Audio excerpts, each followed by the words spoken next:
A boy was looking out of his classroom window and was daydreaming about how his life would change in the future. He imagined himself becoming a famous football player, scoring the winning goal in the World Cup final. As he was daydreaming, a tiny little ant kept crawling up the window pane to only fall back down again and again and again.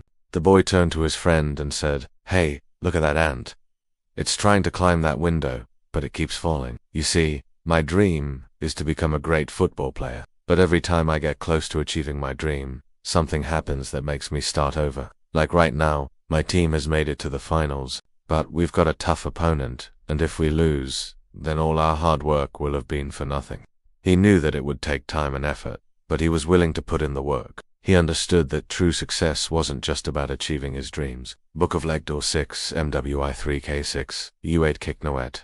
Also about the values and principles he upheld along the way. And if that happens, I'll have to start over again from the beginning. His friend looked at him and said, "Well, that's because it's an ant, and that's just what ants do." The boy shook his head and said, "No, you don't understand.